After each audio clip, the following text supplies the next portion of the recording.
വിഭസ്വിതം പിതരം വക്വാനം മേളിം മദന്തം പിത്രോരുപസ്ഥേതം രോദസീ പിബൃതം സത്യവാചം. ഓം ഗും ഗുരുഭ്യോ നമഃ. ബ്രഹ്മരന്ധ്രസരസീരുഹോദളേ നിത്യലഗ്നമവദാതമദ്ഭുതം കുണ്ഡലീകനകകാണ്ഡശോഭിതം ദ്വാദശാർണം സരസീരുഹം ഭജേ.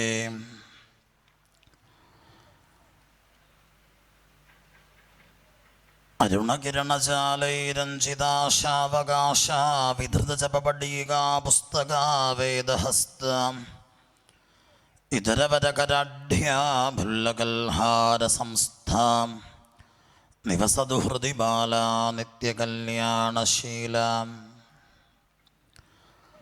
ഹസ്തീന്ദ്രാനനമിന്ദുചൂഢമരുണച്ഛായം ത്രിനേത്രം രസാദാസൃഷ്ടം പ്രേയാസപത്മകരയാ സ്വാംഗസ്ഥയാ സന്തതം ബീജാപൂരഗദാധനുസ്ത്രിശിഖയുക്ചക്രാബ്ജപാശോൽപലവ്രീഹ്യഗ്രസ്വവിഷാണരത്നകലശാൻ ഹസ്തൈർവഹന്തം ഭജേ. മൂലാധാരസരോരുഹത്തിലഹിരാട്ടാകുന്ന പൂമെത്തമേൽ കാലേ മോഹസുഷുപ്തി നീങ്ങിയുണർന്നെണീറ്റുന്മേഷ ഭാവത്തോടച്ചാലേ രേചകപൂരകാങ്കുലികളിൽ മീട്ടി സുഷുമ്നാഖ്യയാം ലീലാവീണയിൽ യോഗരാഗവിലയം വായിക്കുമമ്മേ തൊഴാം. ധന്യസദ്ഗുരുനാഥാശരണം പൊന്നുഗുരുവായൂരപ്പാശരണം മള്ളിയൂർ ഗണപതയേ ശരണം. ആത്മസ്വരൂപികളും പ്രേമസ്വരൂപികളുമായിട്ടുള്ള എല്ലാ സജ്ജനങ്ങൾക്കും ഈ ഉള്ളവൻ്റെ പ്രണാമം.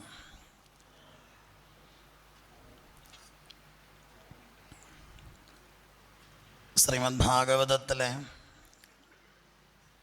ഭ്രമരഗീതം എന്നുള്ള ഭാഗമാണ് അനുസ്മരിക്കാനുള്ളത്. ഭാഗവതത്തിൻ്റെ മാഹാത്മ്യത്തിൽ പറയും, എവിടെയാണോ നമ്മൾ ഭാഗവതം ഒരു വാക്ക് അല്ലെങ്കിൽ ഒരു ശ്ലോകം, അതുമല്ലെങ്കിൽ ഒരു അർത്ഥശ്ലോകം, അത് എവിടെയാണോ നമ്മൾ അനുവർത്തിക്കുന്നത്, അനുധാവനം ചെയ്യുന്നത്, ആ സ്ഥലം പുണ്യതീർത്ഥമായി മാറും എന്നാണ്. അത്രയ്ക്ക് മാഹാത്മ്യമുണ്ട്. നമ്മൾ ഇരിക്കുന്ന ഈ സ്ഥലത്തിൻ്റെ മഹത്വം നമ്മൾ ആലോചിക്കുമ്പോൾ നമുക്ക് ബോധ്യപ്പെടും. ഒരു ഭാഗവത നിർജ്ജരിയായി അണമുറിയാത്തൊരു ഭാഗവത പ്രവാഹം എത്രയോ കാലങ്ങളായി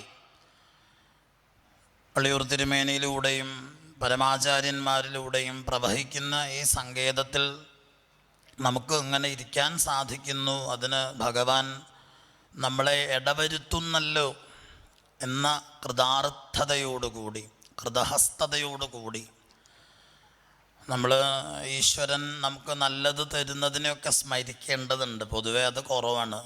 ഇല്ലാത്തതിനെയാണ് നമ്മൾ കൂടുതൽ സ്മരിക്കുക. ഇപ്പം അങ്ങനെയാണല്ലോ പതിവ്. ഇപ്പം ഇവിടെ ഈ ഭ്രമരഗീതത്തിലൂടെ എന്താണ് ശ്രീമദ് ഭാഗവതം ഉദ്ദേശിക്കുന്നത് എന്നത് പറയാൻ സാധിക്കുമോ എന്നറിയില്ല. എത്ര തവണ അത് വായിച്ചാലും എന്താണ് ഇത് മഹാത്മാക്കൾക്കറിയാൻ പറ്റും. പക്ഷേ നമ്മളെ മാതിരിയുള്ള ഭാഗവതത്തെ ഇപ്പോഴും ഭയത്തോടുകൂടിയും വിറയലോടുകൂടിയും കാണുന്ന ആളുകളെ സംബന്ധിച്ചിടത്തോളം നമുക്ക് അതിൻ്റെ ആന്തരികാർത്ഥം എത്രത്തോളം മനസ്സിലായെന്ന് ചോദിച്ചാൽ വിഷമം തന്നെയാണത് പറയാൻ. അതെന്താണെന്നുള്ളത് നമുക്ക് നോക്കാം. ഭാഗവതം കൊണ്ടാണ് വിദ്വാൻമാരുടെ പാണ്ഡിത്യം പരീക്ഷിക്കപ്പെടുന്നതെന്ന് പറയുന്നുണ്ട് വിദ്വാൻമാർ തന്നെ. ഇപ്പോൾ ഭ്രമരഗീതത്തിൻ്റെ താല്പര്യത്തിലേക്കാണ് നമ്മൾ പ്രാർത്ഥനയോട് കൂടിയിട്ട് പ്രവേശിക്കുന്നത്. 46-ാം അധ്യായം തുടങ്ങുന്നത് വളരെ രസമായിട്ടുള്ളൊരു ശ്ലോകത്തോട് കൂടിയിട്ടാണ്. വൃഷ്ണീനാം പ്രവരോ മന്ത്രി കൃഷ്ണസ്യ ദൈതസഖാ ശിഷ്യോ ബൃഹസ്പതേ സാക്ഷാദുദ്ധവോ ബുദ്ധിസത്തമ. ആ പ്രയോഗത്തിൽ തന്നെ നമ്മൾ ഒന്ന് ഭ്രമിക്കും. കാരണം ഭഗവാൻ ആരെങ്കിലും ബുദ്ധിമാനാണ് എന്ന് പറയണമെന്നുണ്ടെങ്കിൽ നമ്മൾ സൂക്ഷിക്കണം. കാരണം ഗുരുവായൂരപ്പൻ ഈ അളന്ന് മുറിച്ച് തരണ ആളാണ്. നമ്മൾ വിചാരിക്കുന്ന മാതിരിയല്ല. എല്ലാം കാണുന്ന ഇത്രയും വലിയൊരു അഡ്മിനിസ്ട്രേറ്റർ ലോകത്തുണ്ടോ എന്ന് നമുക്ക് സംശയം വരുന്ന രീതിയിലുള്ള പ്രവൃത്തികളാണ് ഗുരുവായൂരപ്പൻ. അപ്പോൾ ഉദ്ധവൻ ബുദ്ധിമാനാണ് എന്ന് പറയുമ്പോൾ തൊട്ട് നമ്മൾ നല്ലോണം ശ്രദ്ധിക്കേണ്ടതുണ്ട്.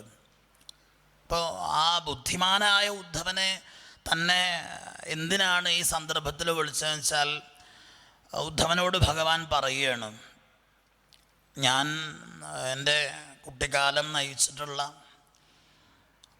ആ വൃന്ദാവനത്തിൽ എന്നെ കാത്തിരിക്കുന്ന കുറച്ച് പേരുണ്ട്.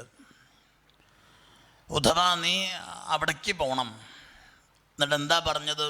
ഗച്ഛോദ്ധവ വ്രജം സൗമ്യ.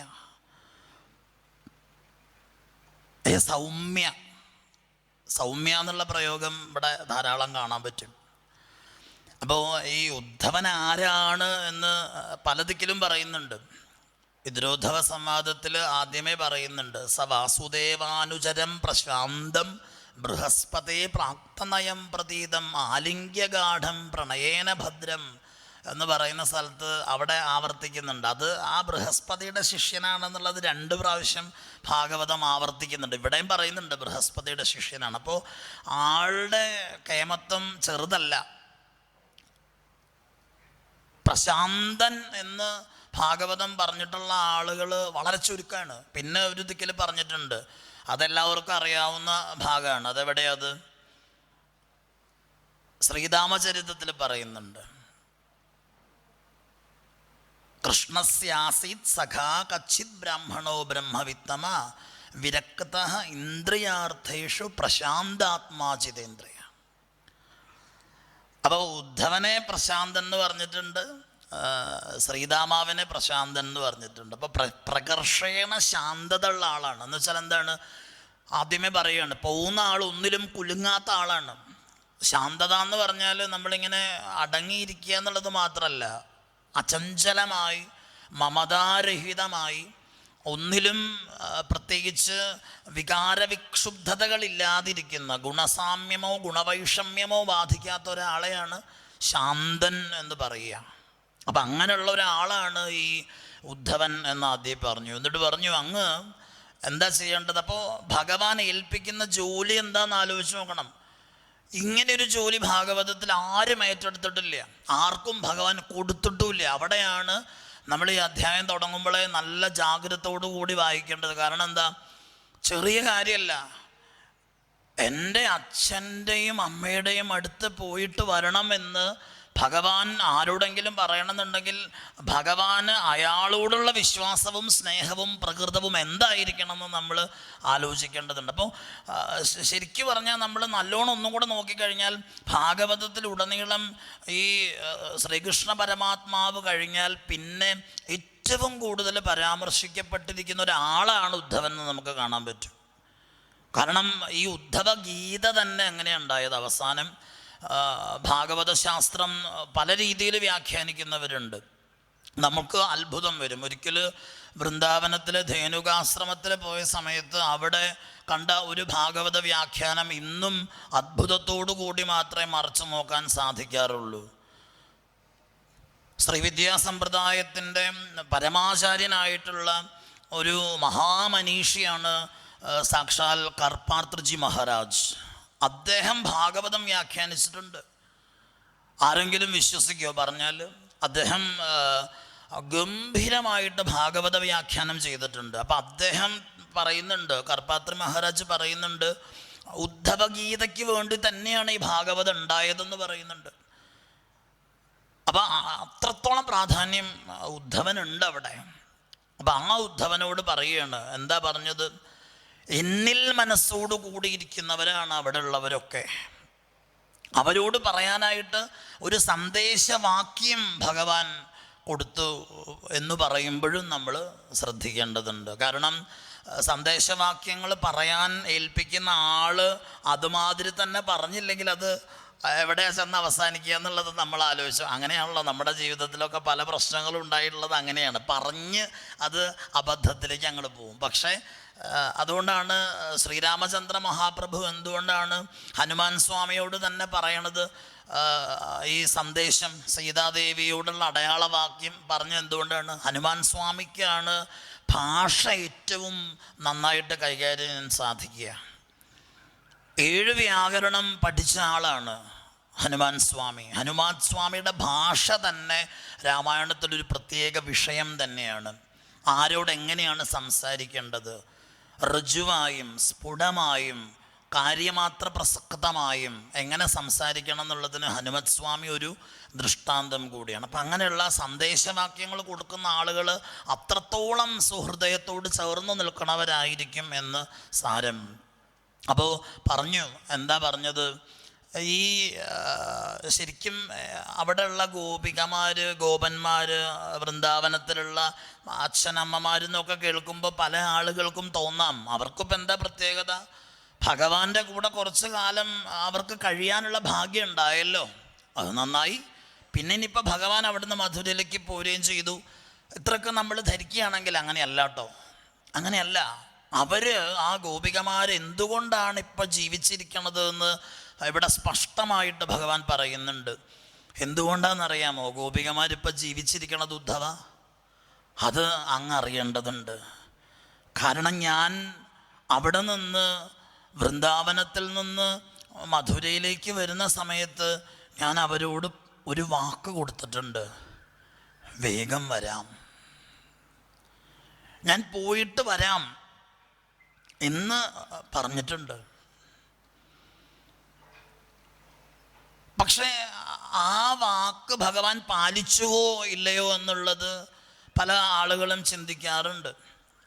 അത് ഈ ഉദ്ധവ ദൂതിൽ നമ്മൾ ചിന്തിക്കേണ്ട ഒരു വിഷയമാണെന്ന് ചിലരൊക്കെ പറയാറുണ്ട്. പക്ഷേ അന്തര്യാമിയായി ആരാണ് ഇവിടെ വന്നിരിക്കുന്നത് എന്നുള്ളത് നമ്മൾ ചിന്തിക്കേണ്ട മറ്റൊരു ഘടകം കൂടിയാണ് ആഴത്തിൽ അപഗ്രഥിക്കുന്ന സമയത്ത്. അപ്പം ഇവിടെ പറഞ്ഞത് അതാണ്. ഈ ശരിക്കും നമ്മുടെ നാട്ടിലെ പോലെ തന്നെ പല രീതിയിൽ പല സംസ്ഥാനങ്ങളിലും ഭാഗവതത്തിന് ഭക്തിയുടെ അസാധാരണമായിരിക്കുന്ന നൂലിഴകളിൽ കോർത്തുകൊണ്ട് വ്യാഖ്യാനങ്ങൾ ഉണ്ടായിട്ടുണ്ട്. അതിൽ ശരിക്കും നമ്മൾ കടപ്പെട്ടിരിക്കേണ്ട ഒരു സ്ഥലം ഒഡീഷയാണ്. ഒറീസക്കാരുടെ ഒരു വലിയ പണ്ഡിതനാണ് മാർക്കണ്ഡദാസൻ. മാർക്കണ്ഡദാസൻ എഴുതിയിട്ടുള്ള കൃതികളിലൂടെയാണ് നമ്മൾ ഈ ശ്രീകൃഷ്ണ കർണാമൃതം വില്യമംഗലം നമുക്ക് സമ്മാനിച്ചതുപോലെ മാർക്കണ്ഡദാസൻ ഒരുപാട് കാര്യങ്ങൾ, അദ്ദേഹത്തിൻ്റെ ഒരു കൃതി തന്നെ ഉണ്ട്, കേശവ കൊയിലി എന്ന് പറഞ്ഞിട്ട്. ഒരു കുയിൽ പോലെ, ഒരു കുയിലിനോട് സംസാരിക്കുന്നത് പോലെ, അത് കൊയിലി എന്ന് പറഞ്ഞാൽ കുയിലെന്നാണ്. അപ്പം അതിൽ പറയുന്നുണ്ട് യശോദാമ്മയ്ക്ക് വാക്ക് കൊടുത്തിട്ടുണ്ടെന്നാണ് പറയണേ. ആരാ? യശോദാമ്മയ്ക്ക് വാക്ക് കൊടുത്തിട്ടുണ്ട് ഭഗവാൻ. ഞാൻ പോയിട്ട് വാക്ക് കൊടുക്കുക മാത്രമല്ല സത്യം ചെയ്തിട്ടുണ്ടെന്നാണ്. സത്യം ചെയ്തിട്ടുണ്ട്, ഞാൻ വരാം എന്ന് അമ്മയോട് സത്യം ചെയ്ത്. കാരണം എന്താ വെച്ചാൽ അങ്ങനെ പറഞ്ഞിട്ടുണ്ടായിരുന്നില്ലെങ്കിൽ ഈ ഗോപികമാർ ഒരിക്കലും ജീവിച്ചിരിക്കില്ല. കാരണം അവരുടെ പ്രാണൻ ആ ഒരു വാചകത്തിൽ കൊരുത്ത് വെച്ചിരിക്കുകയാണ്. ഭഗവാൻ തിരിച്ചു വരും, ഉറപ്പായിട്ട് വരും. ആ പ്രതീക്ഷയിലാണ് ആ ഗോപികമാർ ഇരിക്കുന്നതെന്ന് അല്ലയോ ഉദ്ധവ നീ അറിഞ്ഞാലും. അവരെല്ലാ ധർമ്മങ്ങളും വെടിഞ്ഞു. ധർമ്മം എന്ന് പറഞ്ഞാൽ എന്താണ്? മഹാഭാരതം നോക്കിയാൽ മനസ്സിലാവും. ചെയ്യേണ്ട കാര്യങ്ങൾ ചെയ്യേണ്ടതുപോലെ ചെയ്യേണ്ട സമയത്ത് ചെയ്യുന്നതാണ് ധർമ്മം എന്ന് നമുക്ക് കാണാൻ സാധിക്കും. ധാരയതീതി ധർമ്മ എന്ന് പറയും. നാം സ്വയം ധരിക്കേണ്ടത് കൂടിയാണ് ധർമ്മം. അതൊക്കെ അവർ വെടിഞ്ഞു, അവരതൊക്കെ കൈവിട്ട് കളഞ്ഞിട്ടുണ്ട്. അവർക്ക് അതിലൊന്നും താല്പര്യമില്ല. കാരണം എന്താ? ഭഗവാനിൽ പൂർണ്ണമായ മനസ്സ് ലയിച്ചു ചേർന്ന് കഴിഞ്ഞിട്ടുണ്ട്. എന്നിട്ടാണ് എന്തു പറഞ്ഞത്? മയിത്താപ്രേയസാം പ്രേഷ്ഠേ ദൂരസ്ഥേ ഗോകുലസ്ത്രിയ സ്മരന്ത്യോംഗവിമുഹ്യന്തി വിരഹൗത്കണ്ഠ്യവിഹ്വല. അപ്പോൾ എന്താണ് ഞാൻ അങ്ങനെ ചെയ്യാൻ കാരണം? ദൂരസ്ഥനായിരിക്കുന്ന പതിയിൽ ആ വീട്ടിലിരിക്കുന്ന ആ ഭാര്യയുടെ ചിത്തം എപ്പോഴും ഉണ്ടാവുന്നതാണ്. അതൊരു സാധാരണ കാര്യം ആണോ എന്ന് ചോദിച്ചാൽ ആണ്. പക്ഷേ ഭഗവാനോട് നമുക്ക് അങ്ങനെയുള്ളൊരു പ്രേമം ഉണ്ടാവുന്നുണ്ടോ എന്നും കൂടെ നമ്മൾ ചിന്തിക്കേണ്ടതുണ്ട്. ഇപ്പോൾ ഉപമകളൊക്കെ നല്ലതാണ്, പക്ഷേ ഭഗവാനോട് നമുക്ക് ആ പ്രേമം ഉണ്ടാവുന്നുണ്ടോ എന്ന് നമ്മൾ അപ്പോൾ കാണാതിരിക്കുമ്പോഴാണ് എന്തുണ്ടാവുക? സ്നേഹം കൂടുക എന്ന് ഒരു കോമൺ പറച്ചിലുണ്ട്. പക്ഷെ അതുണ്ടാവുന്നുണ്ടോ എന്നുള്ളത് നമ്മൾ ആലോചിച്ച് നോക്കേണ്ടതാണ്. അവരെങ്ങനെയാണ് ജീവിക്കേണ്ടത്? ധാരയന്ത്യതികൃച്ഛ്രേണ പ്രായപ്രാണാൻ കഥഞ്ചന പ്രത്യാഗമന സന്ദേശേ വല്ലവ്യോ മേ മദാത്മിക. ഭഗവാൻ പറയണ അടുത്ത കാര്യം നമ്മൾ ശ്രദ്ധിച്ചോളണം. മദാത്മിക അല്ലേ ഉദ്ധവ? അവിടുന്ന് അറിയണം. ആരോടാ പറയണേ? ബുദ്ധിമാനായ ഉദ്ധവനോടാ പറയണേ. ഗോപികമാരുടെ ജീവൻ വൃന്ദാവനത്തിലും ആത്മാവെന്നിലുമാണ് ഇരിക്കുന്നത്. വേറെ ആരെങ്കിലും കുറിച്ച് ഭാഗവതത്തിൽ ഇങ്ങനെ പറഞ്ഞിട്ടുണ്ടോ എന്നുള്ളത് നമ്മൾ അന്വേഷിക്കണം. അതൊക്കെ നമ്മൾ അന്വേഷിക്കേണ്ട നമ്മുടെ കടമയാണ്. അതൊരു കടലാണ്, ഒരു വലിയൊരു കടലാണ്. അതിലെത്ര കാലം മുങ്ങി തപ്പിയാലാണ് എന്തെങ്കിലുമൊക്കെ മനസ്സിലാവുക? അറിയില്ല, നമുക്കറിയില്ല. അതാ ഹിമാലയത്തിൻ്റെ മുമ്പിൽ നിൽക്കണ മാതിരിയാണ്. ആണ് ഇപ്പം ആലോചിച്ച് നോക്കൂ. ഇപ്പം ഇത്രയും ഇന്ന് ഭാഗവത രംഗത്ത് നമ്മുടെ ഭാരതത്തിൽ തന്നെ ജീവിച്ചിരിക്കുന്ന പരമാചാര്യനായിട്ടുള്ള കൃഷ്ണേട്ടൻ ഇവിടെ ഇരിക്കുകയാണ്. ഞാനിത് പറയുമ്പോൾ അങ്ങനെ ആലോചിച്ച് പണ്ട് ഇവിടെ 2001 സത്രം നടക്കുന്ന സമയത്ത് അന്നും ഇന്നും തെക്ക് വടക്കൊന്നും അറിഞ്ഞിട്ടൊന്നുമല്ല ഇവിടെ വന്നിരിക്കുന്നത്. അപ്പം അന്ന് ഇവിടെ വന്ന് ഇതുപോലെ ഓരോന്നൊക്കെ പറയാൻ സന്ദർഭം ഉണ്ടാവുന്ന സമയത്ത് മള്ളിയൂർ തിരുമേനിയും ഇങ്ങനെ മുമ്പിലിരിക്കുന്ന രംഗം എൻ്റെ ഓർമ്മയിലുണ്ട്. അത് ഒരു അനാദൃശ്യമായൊരു കാര്യമാണ്. കാരണം ഓരോ വാക്കും എത്ര ശ്രദ്ധയാണ് മള്ളിയൂർ തിരുമേനിക്ക് ഉണ്ടായിരുന്നതെന്ന് നമുക്ക് ആർക്കും പറയാൻ പറ്റില്ല. അത്രയ്ക്ക് കൃത്യമായിട്ടാണ്. ഒരിക്കൽ ഇവിടെ വേങ്ങേരി ശ്രീധരൻ നമ്പൂതിരിപ്പാട് ഇവിടെ വന്ന കൃഷ്ണൻ്റെ കഥ ഓർമ്മ ഉണ്ടാവും. അദ്ദേഹം ഭാഗവതത്തിൽ ജനിച്ചു വീണ ആളാണ്. ഭാഗവതത്തിലേക്ക് ഇങ്ങനെ ജനിച്ചു വീണ ആളാണ്. രാധയെടുത്തിയൊക്കെ ഇവിടെ ഇരിക്കുന്നുണ്ട്. എനിക്ക് ഇവരൊക്കെ ആയിട്ട് പരിചയക്കുറവാണ്. പക്ഷേ എല്ലാവർക്കും എന്നോടൊരു വാത്സല്യം ദൂരെ നിന്നുണ്ടാവും. ഞാൻ പൊതുവെ പരിചയപ്പെടുന്നതിലും പരിചയം പുതുക്കുന്നതിലൊക്കെ വിമുഖത ഉള്ള ആളായതുകൊണ്ട് ഇങ്ങനെ കാണും. പക്ഷേ എനിക്കറിയാം കൃഷ്ണേട്ടൻ്റെ പ്രാർത്ഥന എന്നിലും ഉണ്ടാവും. കാരണം ഭാഗവതന്മാരങ്ങനെയാണ്. അപ്പം അദ്ദേഹത്തിൻ്റെ ഹൃദയത്തിൽ ഭാഗവതം തുടിക്കുന്നത് കൊണ്ടാണ് ഈ ഉള്ളവനും ഇവിടെ ഇരുന്ന് സംസാരിക്കാൻ സാധിക്കുന്നത്. കാരണം ഭാഗവതന്മാരങ്ങനെയാണ്. മറ്റുള്ള ഭാഗവതന്മാരോട് അവരനുകമ്പ കാണിക്കുന്നത് കൊണ്ടാണ് ഈ ഭാഗവതം നിലനിൽക്കുന്നത്. ഇല്ലെങ്കിൽ നിലനിൽക്കില്ല. ആ ബോധം പണ്ടുള്ള ഭാഗവതാചാര്യന്മാർക്കൊക്കെ ഉണ്ടായിരുന്നു. അതാണ് മള്ളിയൂർ തിരുമേനി ഞാൻ എപ്പോഴും പറയാറുണ്ട്. ഇവിടെ വരുന്ന സമയത്ത് എനിക്ക് വളരെ ഇഷ്ടമുള്ളത് എൻ്റെ ചെറിയ ചെറിയ അറിവുകൾ, പ്രത്യേകിച്ച് അമ്പലപ്പുഴയിൽ വെച്ചിട്ടാണ് ഞാൻ ഗുരുവായൂരപ്പദാസ സ്വാമികളെയും മള്ളിയൂർ തിരുമേനിയെയും കാണുന്നത്. അതൊരു അത്ഭുതകരമായ ജീവിതത്തിൻ്റെ പരിവർത്തന ദശാകാലമായിരുന്നു.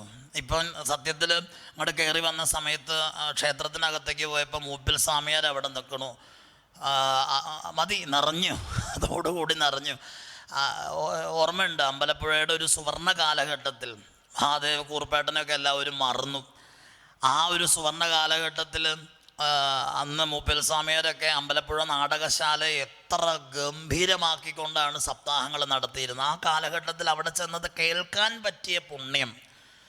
ശരിക്കും മള്ളിയൂർ തിരുമേനി ഇവിടെ കോട്ടയത്തിൻ്റെ സ്വന്തമാണെന്നൊക്കെ പറയുമെങ്കിലും സത്യത്തിൽ മള്ളിയൂർ തിരുമേനി ഏറ്റവും കൂടുതൽ കേട്ടിട്ടുള്ളത് അമ്പലപ്പുഴക്കാരാണ്.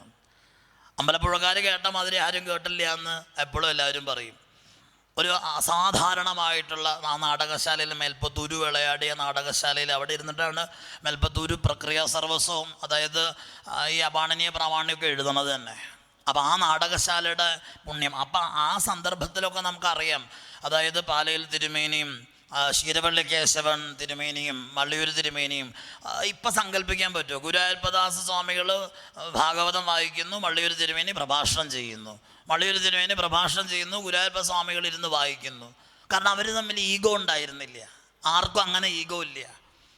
പണ്ട് ആഞ്ഞം തിരുമേനി പറഞ്ഞു കേട്ടിട്ടുണ്ട്, ആഞ്ഞം തിരുമേനി കണിശക്കാരനാണല്ലോ, അദ്ദേഹം വളരെ ടൈം കീപ്പ് ചെയ്യുന്നതിലൊക്കെ അദ്ദേഹം വളരെ നിഷ്ഠയുള്ള ആളാണ്.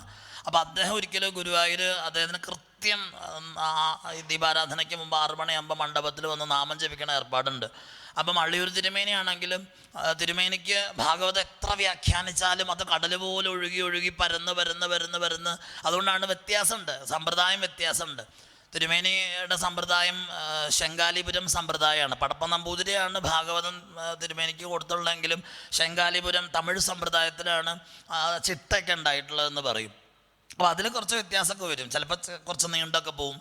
അപ്പോൾ തിരുമേനി കുറച്ചൊന്ന് അങ്ങോട്ട് നീണ്ടുപോയപ്പം ആഞ്ഞത്തിൻ്റെ മുഖം ഒന്ന് സത്യത്തിൽ ഇരുണ്ടു, ഒന്ന് ടൈം കീപ്പ് ചെയ്തില്ലല്ലോ എന്നുള്ള വിഷമം കൊണ്ട് ഒന്ന് ഇരുണ്ടു എന്നാണ്.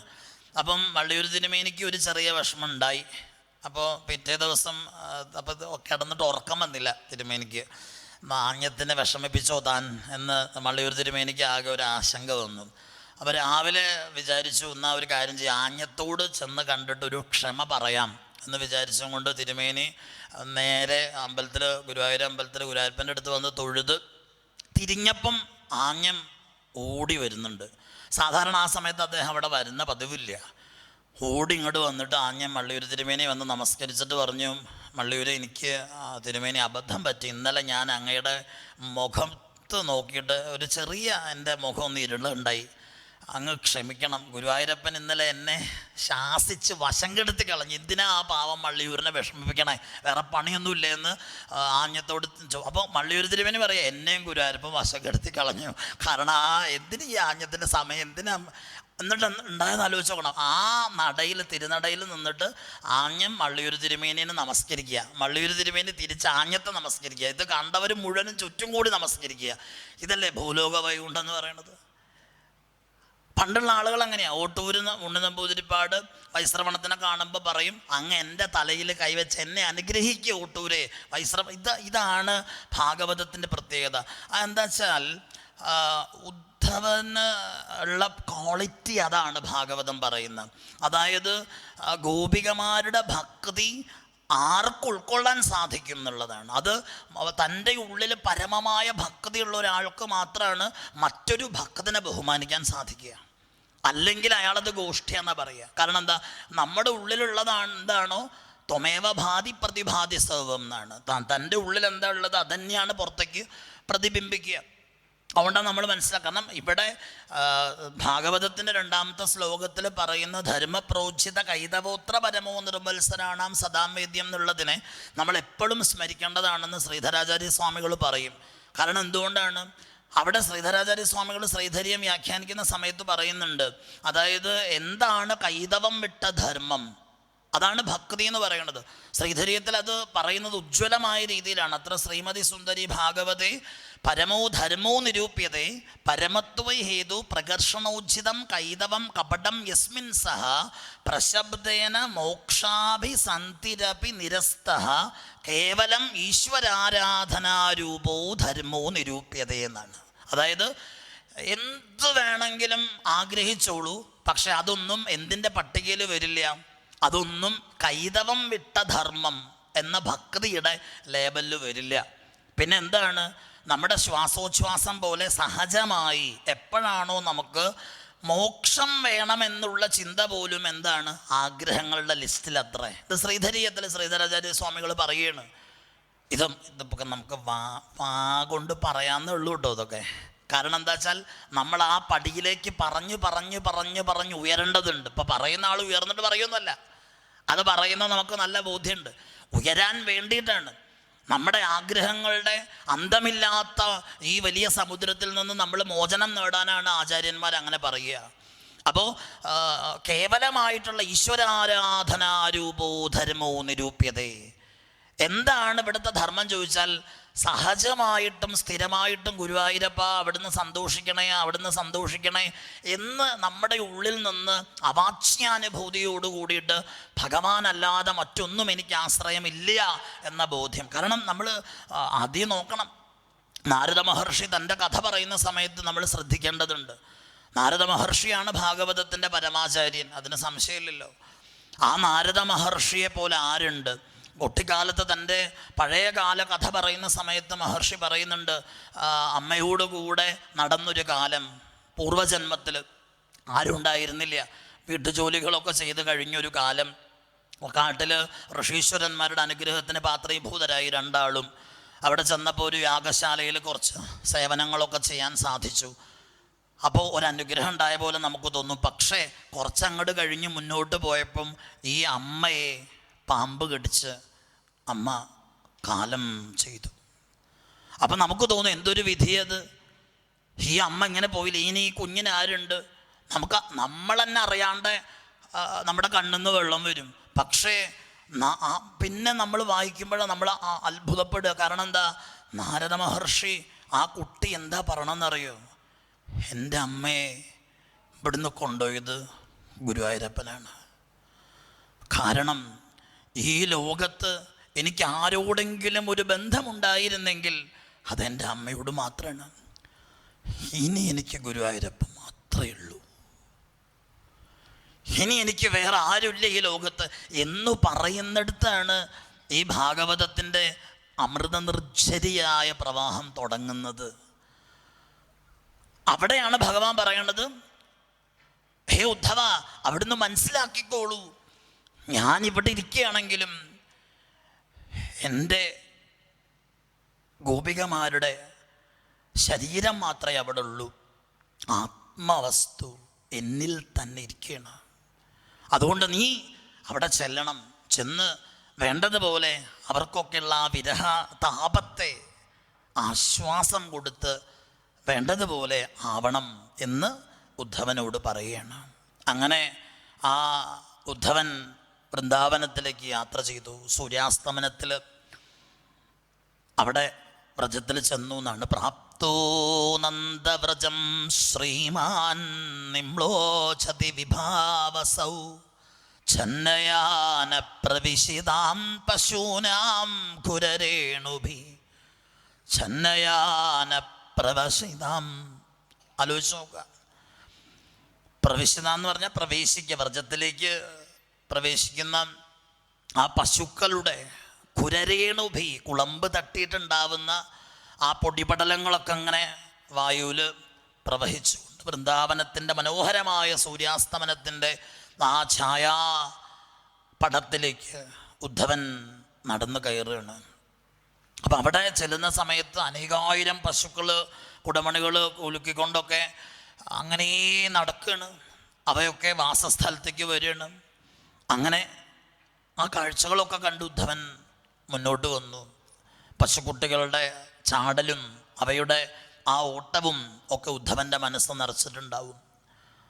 കുറച്ച് കഴിഞ്ഞപ്പോൾ ഉദ്ധവന് മനസ്സിലായി, സന്ധ്യയായ സമയത്ത് എന്താ ആ ഓരോ ഗൃഹങ്ങളിലും വിളക്ക് കൊളുത്തിയിട്ട് സാക്ഷാൽ രാമകൃഷ്ണാദികൾ ചെയ്തിട്ടുള്ള ലീലകൾ ഓരോന്നൊക്കെ പറഞ്ഞും കൊണ്ട് ഗോപികമാരും ഗോപന്മാരും എന്തൊരു ഭക്തിപൂർവമാണ് അവർ ആ നാമം ജപിക്കണത്. നാരായണ വാസുദേവ എന്നവർ വിളിക്കണത് കേൾക്കുമ്പം ആരുടെ ഹൃദയത്തിലും ഭക്തി അറിയാതെ അങ്കുരിക്കും എന്ന് ആര് കണ്ടാലും ബോധ്യമാവുന്ന തരത്തിൽ അവരുടെ നാമജപം കൊണ്ട് വൃന്ദാവനത്തിൻ്റെ ആ സന്ധ്യ മുഖരിതമാവുകയാണ്. അപ്പോൾ ഉദ്ധവൻ ഇതൊക്കെ കണ്ടു. ഉദ്ധവനെ സ്വാഗതം ചെയ്തു. ആരാ സ്വാഗതം ചെയ്തത്? തമാഗതം സമാഗമ്യ കൃഷ്ണസ്യാനുചരം പ്രിയം നന്ദപ്രീത പരിഷ്വജ്യ വാസുദേവധിയാർച്ചയത്. ഉദ്ധവൻ ആ നന്ദഗൃഹത്തിലേക്ക് പ്രവേശിച്ചപ്പം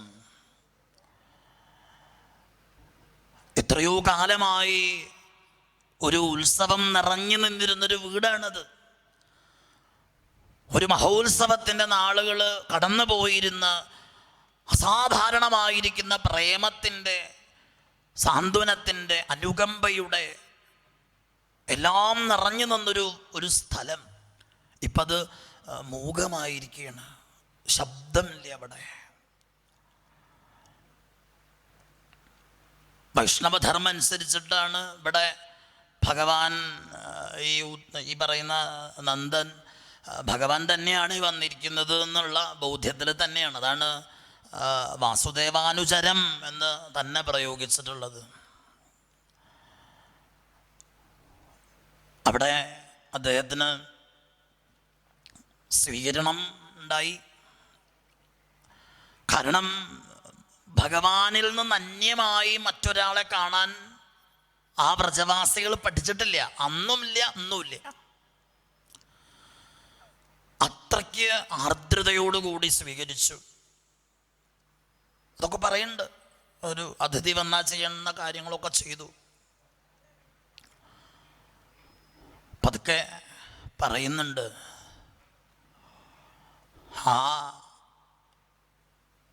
കംസൻ്റെ കാര്യമൊക്കെ കഴിഞ്ഞുല്ലോ, നന്നായി. അല്ലെങ്കിലും സാധുക്കളെ ദ്രോഹിക്കുന്ന ആളുകൾക്കൊക്കെ അങ്ങനെയൊക്കെ തന്നെയാണ് ഗതി ഉണ്ടാവുക. പിന്നെന്താ പറയുക, അയാളുടെ ആ ദോഷം കൊണ്ട് അയാൾ അങ്ങോട്ട് തീർന്നു.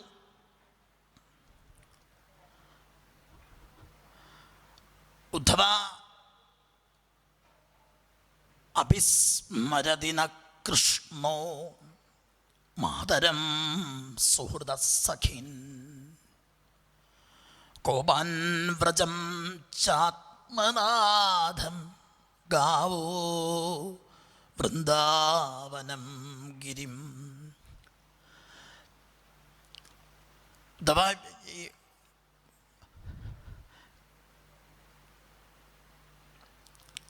ഇവിടുന്ന് പോയ ഞങ്ങളുടെ ഉണ്ണി അവൻ്റെ അമ്മയെ എപ്പോഴെങ്കിലുമൊക്കെ അന്വേഷിച്ചിട്ടുണ്ടോ? അവൻ്റെ അച്ഛനെയും അമ്മയൊക്കെ എപ്പോഴെങ്കിലും ഒക്കെ പറയണ്ടായോ? അവൻ്റെ ആത്മനാഥന്മാരെ പോലെയാണ് അവൻ കണ്ടിരുന്നത്. ഗോപികമാരെയും ഗോപന്മാരെയൊക്കെ ആത്മാവ് പോലെ തന്നെയാണ് കണ്ടിരുന്നത്. അതൊക്കെ സ്വയം കൃഷ്ണൻ തന്നെയാണെന്നാണ് ഞങ്ങളൊക്കെ ധരിച്ചിട്ടുള്ളത്. അവരെക്കുറിച്ചൊക്കെ എപ്പോഴെങ്കിലും ചോദിക്കാറുണ്ടോ? അല്ല, ഇവിടുന്ന് പോയല്ലോ, ഇനി ഞാൻ ആമുഖമായിട്ട് പറയേണ്ട ആവശ്യമില്ലല്ലോ. അപ്പോൾ അല്ല, അതിൻ്റെ ആവശ്യം ഉണ്ടാവുമെന്നറിയില്ല. സ്വജനങ്ങളായിട്ടുള്ള ഞങ്ങളെ കാണാൻ ഒരിക്കലെങ്കിലും ആ കൃഷ്ണൻ വരണം എന്ന് അങ്ങനെ വിചാരിച്ചതായിട്ട് പറയുന്നുണ്ടോ? അല്ല, വേറെ ഒന്നും കൊണ്ടല്ല. ദ്രക്ഷ്യാമ തദ്വക്ത്രം. അല്ല, ഇവിടം വരെ വന്നിരുന്നെങ്കിൽ അവൻ്റെ മുഖം ഒന്ന് കാണായിരുന്നേ. അല്ല, അതിപ്പോൾ കണ്ടിട്ട് ഞങ്ങൾ കുറെ കണ്ടതാണ്. പക്ഷേ ഇവിടം വരെ ഒന്ന് വന്നിരുന്നെങ്കിൽ ആ മറക്കാൻ സാധിക്കാത്ത ആ മന്ദഹാസം, ആ നോട്ടൊക്കെ ഉണ്ടല്ലോ, അത് ഞങ്ങളെ കൊണ്ട് മറക്കാൻ ഈ ജന്മത്തിൽ സാധിക്കില്ലേ ഉദ്ധവ? വന്നിരുന്നെങ്കിൽ ഒന്ന് കാണായിരുന്നു. പിന്നെ ഞങ്ങൾക്ക് ചെയ്തിരിക്കുന്ന ഉപകാരങ്ങൾ എത്ര പറഞ്ഞാലും ഞങ്ങൾക്ക് മതിയാവില്ല.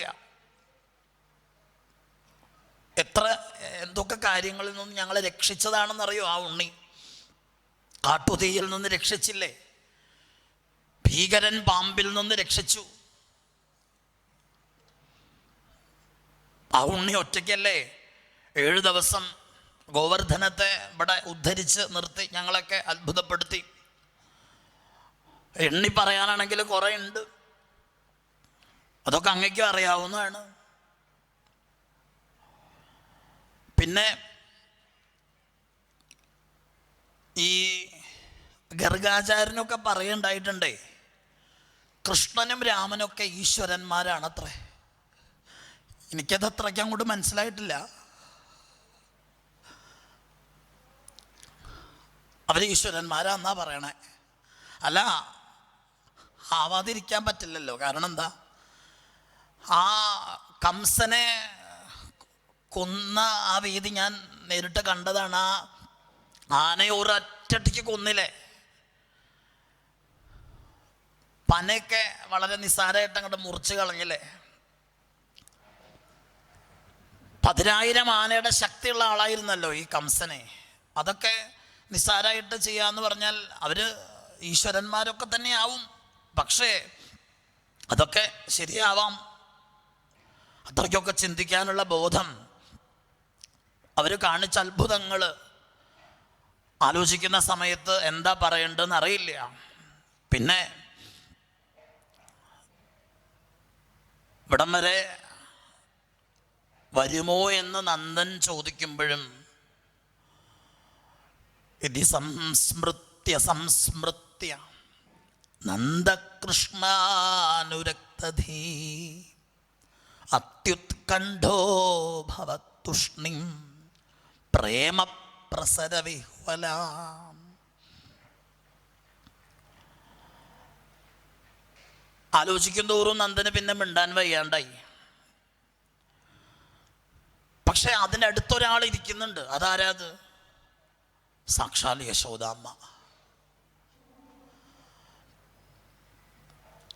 ഈ യശോദാമ്മ ഒരക്ഷരം പോലും വേണ്ടിയിട്ടില്ല.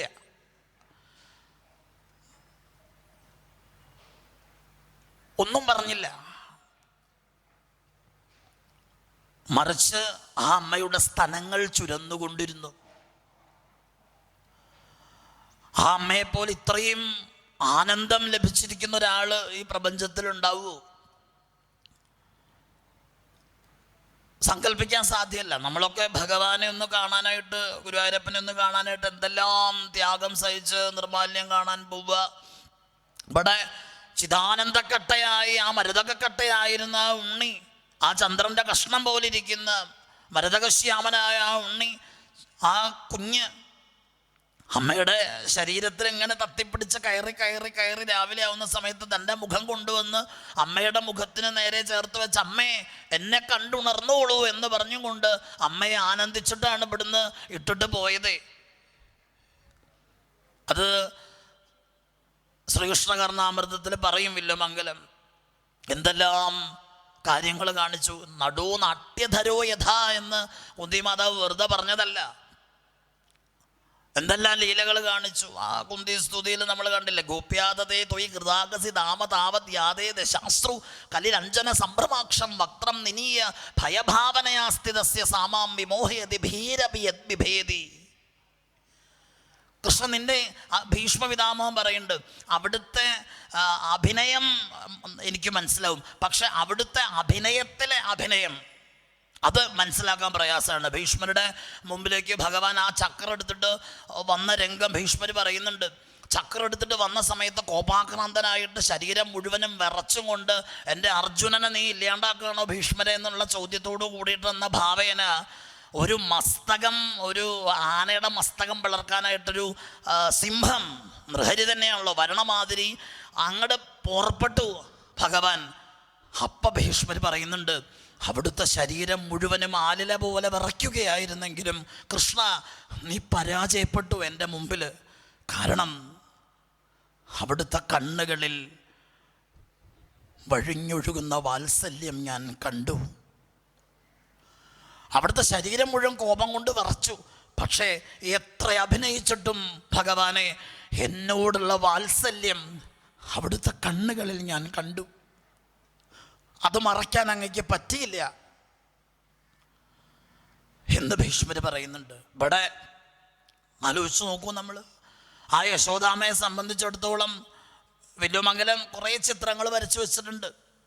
രാവിലെ എഴുന്നേറ്റിട്ട് പാൽ കുറുക്കിയിട്ട് പാൽഗോവ മിഠായി ഉണ്ടാക്കും യശോദാമ്മ. അതിങ്ങനെ തിളച്ചിങ്ങനെ വന്ന് അതിൻ്റെ ഗന്ധം പ്രസരിക്കുന്ന സമയത്ത് ഉണ്ണിയെ ഒരു ഭാഗത്ത് ഇരുത്തിയിട്ടുണ്ടാവും. അപ്പോൾ ഇത് കഴിക്കാനുള്ള ആ വിഭ്രാന്തിയിലും വെപ്രാളത്തിലും ഇതിൻ്റെ ഗന്ധം പ്രസരിക്കുമ്പം വെറുതെ ഇരിക്കുന്ന ആള് ചോദിക്കൂ അത്രേ, അമ്മേ എന്നെ വിളിച്ചോന്ന്. അപ്പോൾ യശോദാമ്മ പറയും, അയ്യോ ഇവിടെ ആരും വിളിച്ചില്ലല്ലോ. യശോദാമ്മ ആ ഉണ്ണിയെ വിളിച്ചില്ല എന്ന് കേൾക്കുന്ന സമയത്തെ ഒരൊറ്റ കരച്ചില. വില്ലുമംഗലം പറയുന്നുണ്ട്, അമ്മ വിളിച്ചില്ലല്ലോ എന്ന വാക്ക് കേട്ടപ്പം കണ്ണാ അവിടുത്തെ കണ്ണിൽ നിന്ന് വന്ന ആ കണ്ണുനീർത്തുള്ളികൾ ഞങ്ങളെ രക്ഷിക്കട്ടെ എന്ന് പറയുന്നുണ്ട്. അങ്ങനെ ബാലലീലകൾ ആടിപ്പോയ ആ ഓർമ്മകൾ അത് ഒട്ടൂര് തൻ്റെ കൃതികളിൽ നമുക്കത് സത്യത്തിൽ വായിക്കാൻ തന്നെ ബുദ്ധിമുട്ടാണ്. ഹൃദയം ഉറങ്ങിപ്പോകുന്ന രീതിയിലാണ് ഒട്ടൂര് ആ മാതൃവിലാപം പറഞ്ഞിട്ടുള്ളത്. കാർവർണ്ണ നിൻമോഹന ബാലകേളി ഓരോന്നുമോർക്കുമ്പോൾ എനിക്കു നെഞ്ചിൽ സന്തോഷവും സങ്കടവും മുഴുത്തു മൂർച്ഛിച്ചു പോകുന്നു പലപ്പോഴും ഞാൻ.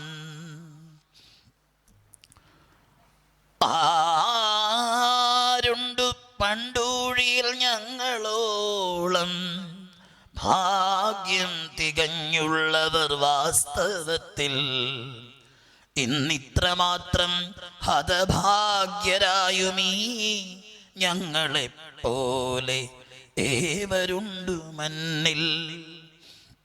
ഞങ്ങളെപ്പോലെ ഭാഗ്യം തികഞ്ഞവരുണ്ടായിരുന്നില്ല. ഇപ്പോ ഞങ്ങളെ മാതിരി ആരാ ഈ ലോകത്തുള്ളത്? ചെന്താമരപ്പൂവിതൾ പോലെ ചന്തം ചിന്തുന്ന കൺമുന കൊണ്ടൊരിക്കൽ പ്രേമാർദ്രമാം പുഞ്ചിരിയോടുകൂടി നോക്കിയിടുമോ ഞങ്ങളെ വീണ്ടും ഉണ്ണി. ഒരു പ്രാവശ്യം കൂടെ ആ നോട്ടം, അതാണ് ഇപ്പം നേരത്തെ ചോദിച്ചത്, വന്നിരുന്നെങ്കിലേ ഒന്ന് കാണായിരുന്നു എന്ന് പറഞ്ഞില്ലേ, ഒന്ന് കാണായിരുന്നു എന്ന പറഞ്ഞതിൻ്റെ ആശയം തന്നെയാണ് ഒട്ടൂർ അവിടെ പ്രകടിപ്പിക്കുന്നത്. അപ്പോൾ ഇങ്ങനെ യശോദാമ്മയുടെ നിശബ്ദത നന്ദൻ്റെ വാക്കുകളേക്കാൾ ഏറെ ഉദ്ധവൻ്റെ ഹൃദയത്തെ കുത്തി നോവിച്ചത് യശോദാമ്മയുടെ നിശബ്ദതയാണ്. ഒന്നും മിണ്ടാനായിട്ടില്ല. ഉദ്ധവൻ ഹൃദയം കൊണ്ട് വിചാരിക്കുന്നുണ്ട്. എന്താ പറഞ്ഞത്? യസ്മിൻ ജനപ്രാണവിയോഗകാലേ ക്ഷണം സമാവേശ്യ മനോവിശുദ്ധം നിർഹൃത്യ കർമാശയമാശുയാതി പരാം ഗതിം ബ്രഹ്മമയോർക്കവരുണ്ണ. ആ ഭഗവാനിൽ നിരന്തരമായിട്ടുള്ള ചിന്ത വന്ന് യോഗികളുടെ ഹൃത്കമലത്തിൽ ഒരു പ്രവാഹ നൈരന്തര്യം പോലെ ആ യോഗാനുഭൂതി ഉണ്ടാവുന്നത് പോലെ തന്നെയല്ലേ ഈ യശോദയ്ക്കും നന്ദഗോപനും ഒക്കെ ഉണ്ടായിരിക്കുന്ന അവസ്ഥ. അപ്പോൾ ഇവിടെ ഉദ്ധവൻ അവരോട് പറയുന്നുണ്ട്, ഹൃദയം കൊണ്ട് സമ്മതിക്കുന്നുണ്ട്. എന്താ സമ്മതിച്ചത്? നിങ്ങൾ വിഷമിക്കേണ്ട ആവശ്യമില്ല എന്ന് ഉദ്ധവന് പറയാൻ സമയമായിട്ടില്ല. 3 മാസം അവിടെ താമസിച്ചുണ്ടേ. ആ കാര്യം നമ്മൾ മറക്കരുത്. എളുപ്പത്തിൽ പറഞ്ഞു എന്ന് അതിനർത്ഥം എടുക്കേണ്ടതില്ല. ആ രാത്രിയിൽ ഈ അമ്മയുടെയും അച്ഛൻ്റെയും നികടത്തിൽ കഴിഞ്ഞുകൂടാൻ ഉദ്ധവന് ഭാഗ്യം ഉണ്ടായല്ലോ എന്ന ബോധ്യത്തിലും ആശ്വാസത്തിലും ഉദ്ധവൻ അവിടെ കഴിയുന്നുണ്ട്. ആ രാത്രി അങ്ങനെ കടന്നുപോയി. പിറ്റേ ദിവസമാണ് ആ ഗോപികമാര് കാണുന്നത്. ആരെയാ?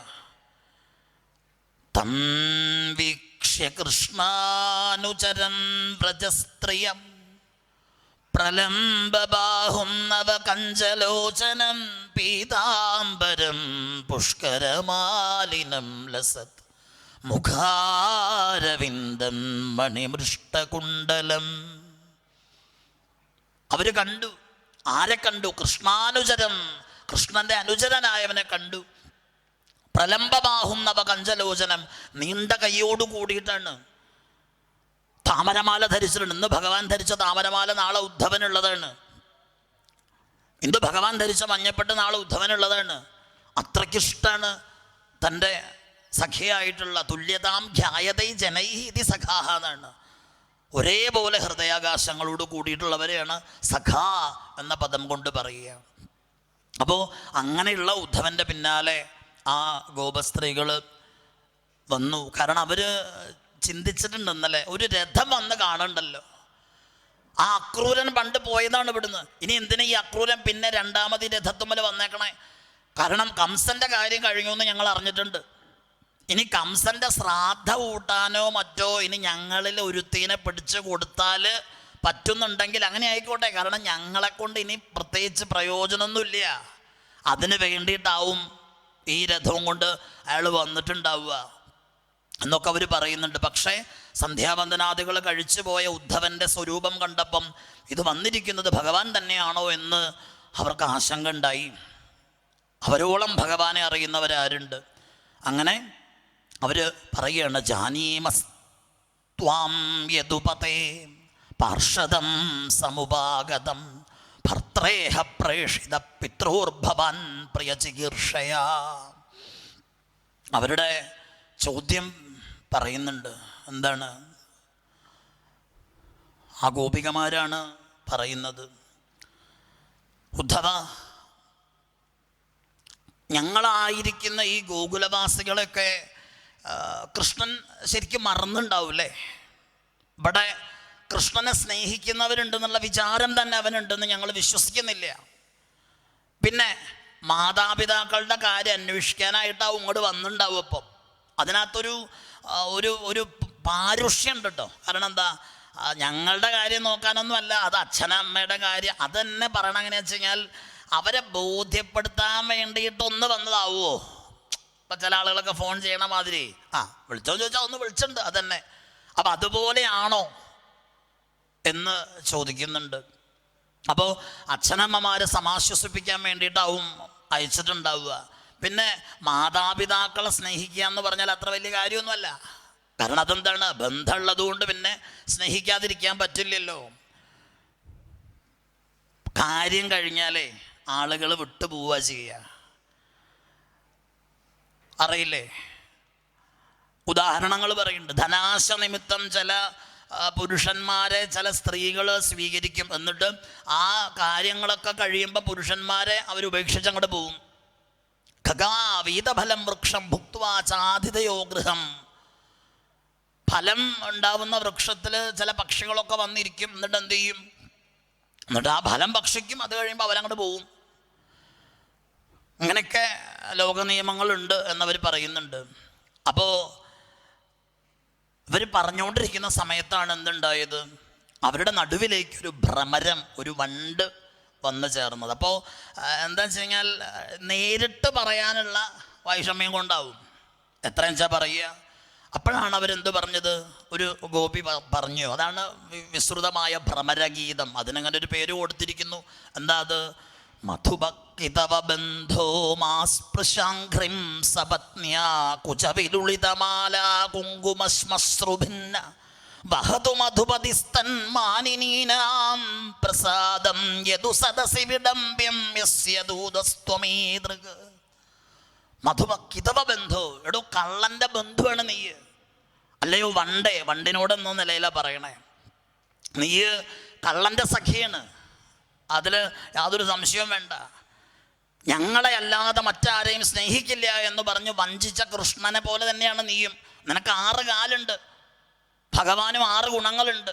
സൗന്ദര്യം, യശസ്, വീര്യം, കീർത്തി, അഭിമാനം, ശ്രീ. ഇതിനെ അതിക്രമിച്ചിട്ടുള്ള ആളാണ്. പിന്നെ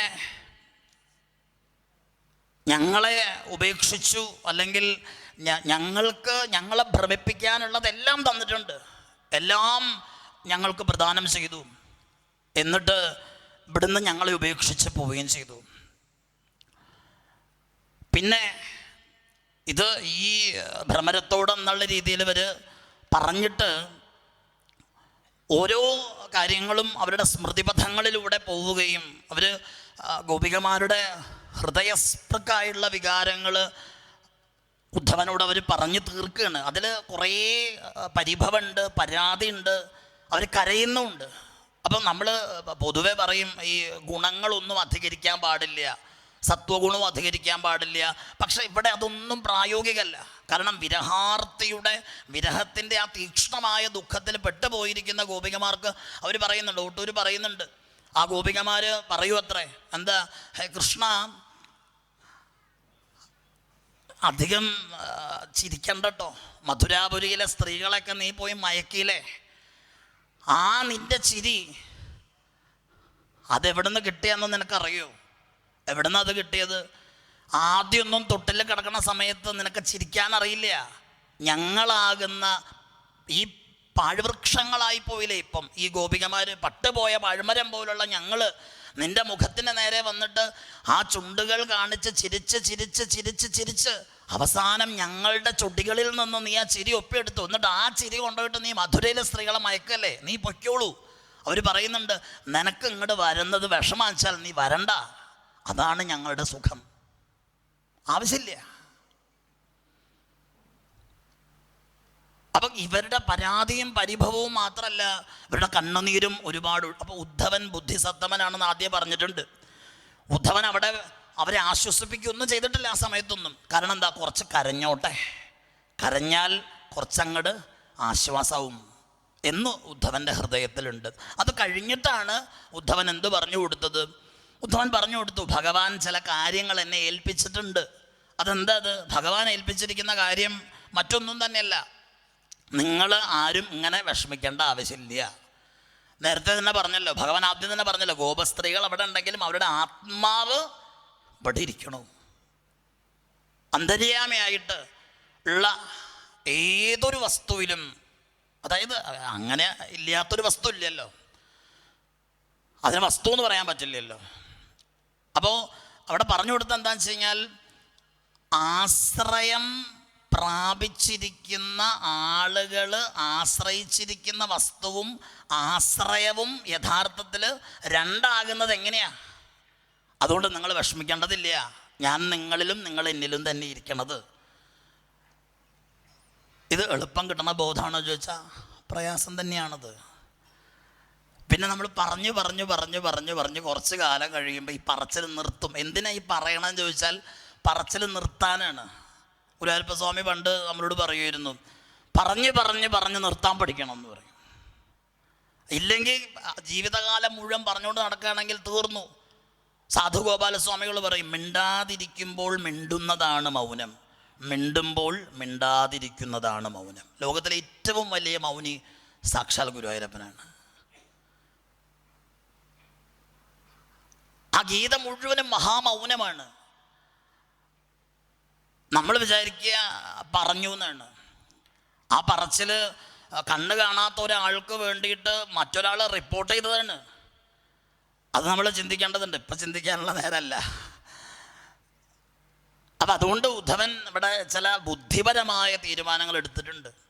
പക്ഷേ ഇത് മുഴുവൻ പറഞ്ഞു കഴിഞ്ഞിട്ടും ഇവർ സമ്മതിച്ചൊന്നുമില്ല, ഗോപികമാർ സമ്മതിച്ചൊന്നുമില്ല. ഗോപികമാർ പറഞ്ഞു, ഫിലോസഫിക്ക് അവിടെ നിന്നോട്ടെ, ഞങ്ങളുടെ ഹൃദയം പൊട്ടുമ്പം ഈ ജാതി വർത്താനം പറഞ്ഞിട്ട് യാതൊരു കാര്യമില്ല. അത് ശരിയാണത്. കാരണം ഈ പ്രകരണം പറയുമ്പോൾ അങ്ങനെ തന്നെയാണ്. എത്ര നമ്മൾ ഫിലോസഫി പറഞ്ഞാലും ഗുരുവായൂരപ്പൻ പരബ്രഹ്മമാണ്, ഗുരുവായൂരപ്പനാണ് ഈശ്വരൻ എന്നൊക്കെ പറഞ്ഞാലും ഈ ഭാഗം വായിക്കുമ്പം കണ്ണ് നിറയാത്തവരായിട്ട് ആരാ ഉള്ളത്? എത്ര നിയന്ത്രിച്ചാലും എത്ര നമ്മൾ തടഞ്ഞു വെച്ചാലും ഭഗവാനെ അവിടുത്തോടുള്ള ഈ നമ്മൾ മനസ്സിലാക്കേണ്ടത്, ഇത്തരം സന്ദർഭങ്ങളിൽ ഉണ്ടാകുന്ന ലയത്തിൻ്റെ സ്മൃതി കൊണ്ട് നമുക്ക് ജീവിക്കാൻ പറ്റണം. ഇപ്പം ഇവിടെ വന്നിരിക്കുന്ന സമയത്ത് നമുക്കൊക്കെ പരിമിതികളുണ്ട്. പരിമിതമായിരിക്കുന്ന ഒരു ലോകത്തുനിന്ന് അപരിമിതമായ ഒരു ലോകത്തേക്ക് നമ്മൾ വരികയാണ്. ഇവിടെ നമുക്ക് പരിമിതികളില്ല. ഈ കോമ്പൗണ്ടിൽ നിന്ന് വെളിയിൽ ഇറങ്ങിയാൽ പിന്നെ മുഴുവൻ പരിമിതികളായി. അപ്പോൾ പരിമിതിയുള്ള ഒരു ലോകത്തുനിന്ന് പരിമിതികളില്ലാത്തൊരു ലോകത്തിലേക്ക് വരാനാണ് ഇത്തരം യജ്ഞങ്ങൾ നടത്തുന്നത്. അതിൻ്റെ സ്മൃതിയിലാവണം നാളെ നമ്മൾ ജീവിക്കേണ്ടത്. അതല്ലെങ്കിൽ ഇതൊക്കെ ഗോഷ്ഠിയായി പോകും. പണ്ട് പൂനെയിൽ ഒരു സപ്താഹത്തിന് പോയ സമയത്ത് ഏതോ ഒരു അമ്മയുടെ പുസ്തകം എടുത്തു നോക്കിയ സമയത്ത് കണ്ട പോലെ അന്തം വിട്ടുപോയി. അവർ കുഴപ്പമായിട്ട് പറഞ്ഞല്ല കേട്ടോ, അങ്ങനെ കുഴപ്പം പറയാൻ നമുക്ക് ആർക്കും അധികാരമില്ല. ഒരു കുഴപ്പം ഈ ലോകത്തില്ല, നമുക്ക് മാത്രമേ കുഴപ്പമുള്ളൂ. നമുക്ക് മാത്രമേ കുഴപ്പമുള്ളൂ, വേറെ ആർക്കും ഒരു കുഴപ്പമില്ല. ആ അമ്മ ആ സൈഡിൽ എഴുതി വെച്ചാണ്ട് എൻ്റെ കണ്ണ് നിറഞ്ഞു പോയി സത്യത്തിൽ.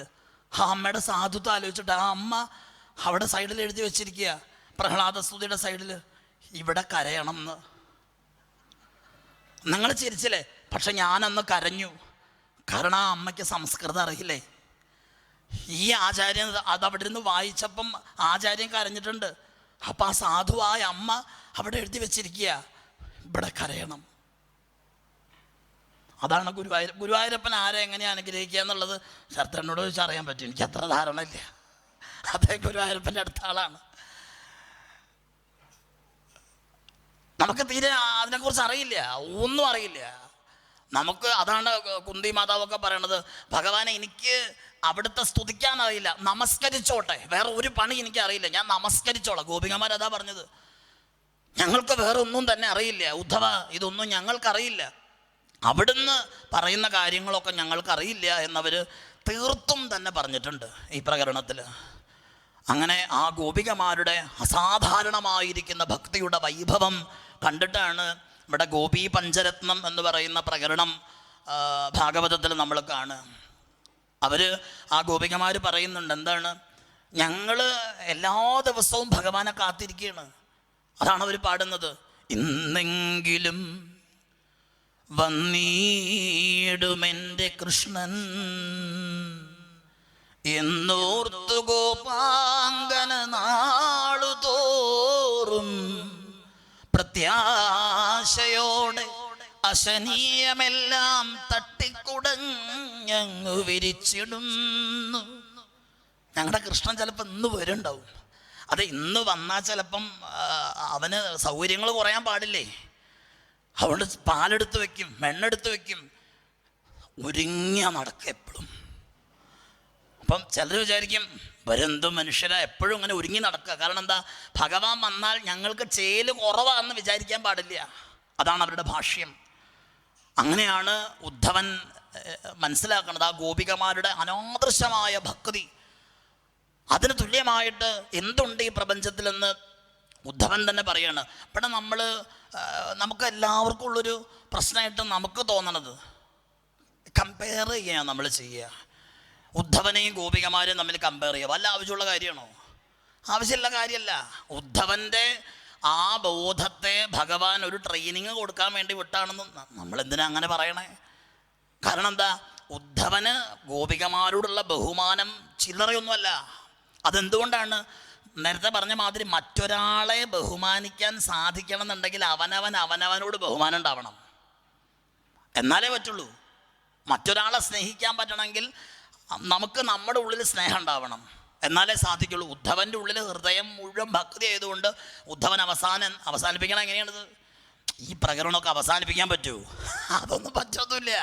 ഇതൊക്കെ നമ്മളിങ്ങനെ ഗുരുവായൂരപ്പം നമ്മളെ പെടുത്തിയിരിക്കുന്നൊരു മായയാണിത്. ഇതെവിടെ തുടങ്ങി എവിടെ അവസാനിപ്പിക്കുക? അങ്ങനെയൊന്നുമില്ല. ഭാഗവതത്തിന് തന്നെ അവസാനമില്ല, നമുക്കും അവസാനമില്ല.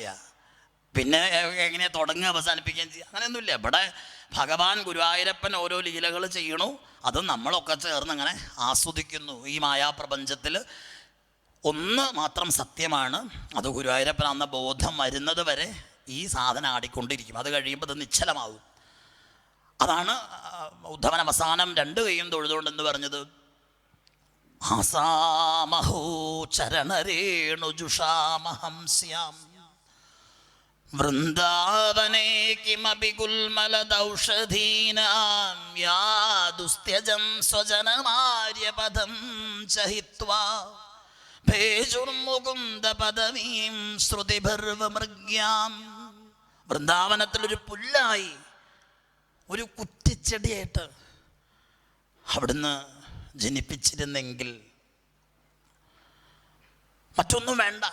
അതാണ് നമ്മൾ പറഞ്ഞത്. ശ്രീധരീയത്തിൽ ശ്രീധരി സ്വാമി ആദ്യം പറഞ്ഞു വെച്ചതാണ്, പ്രശബ്ദേന മോക്ഷാഭിസന്ധിരപി നിരസ്ത കേവലം ഈശ്വരാരാധനാരൂപോ ധർമ്മോ നിരൂപ്യത. ധർമ്മം എന്താണെന്ന് ചോദിച്ചാൽ സഹജമായിട്ടുള്ള ഈശ്വരാരാധനയാണ്. അതിന് പ്രത്യേകിച്ച് എന്തെങ്കിലും റിസൾട്ട് ഉണ്ടാവണമെന്നോ അങ്ങനില്ല.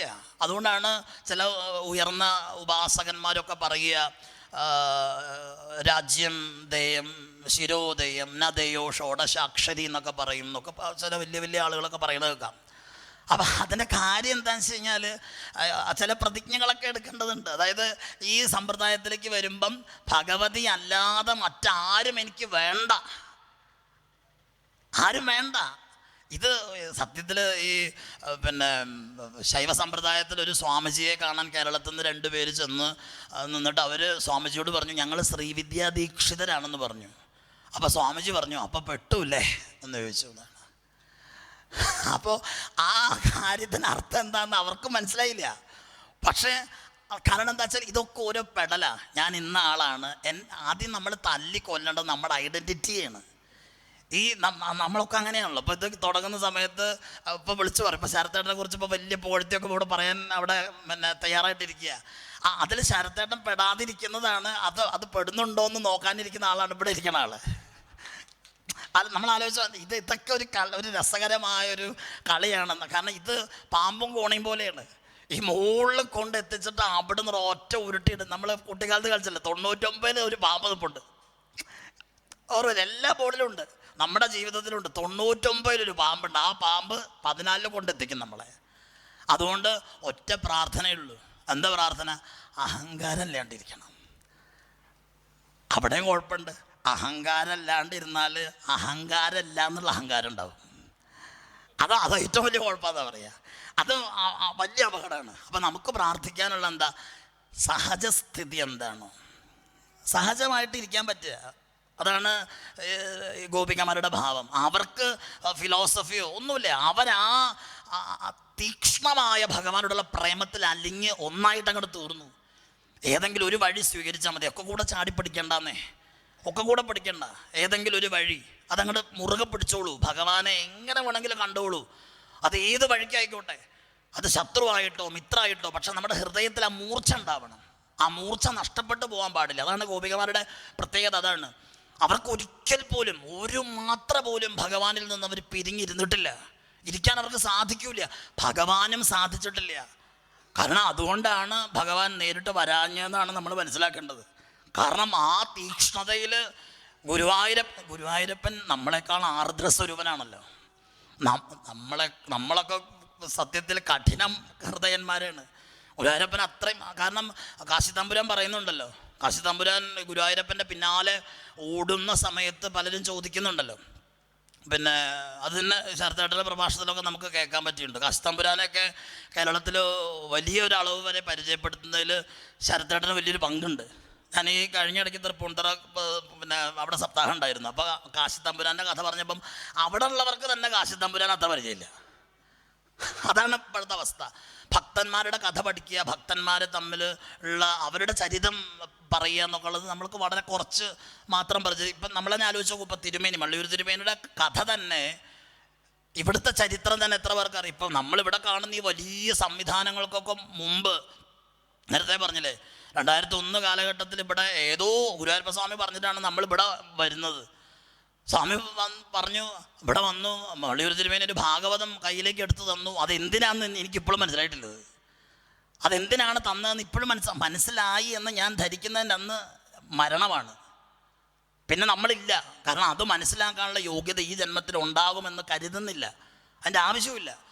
അത് മഹാത്മാക്കൾ നിശ്ചയിക്കുകയാണ്.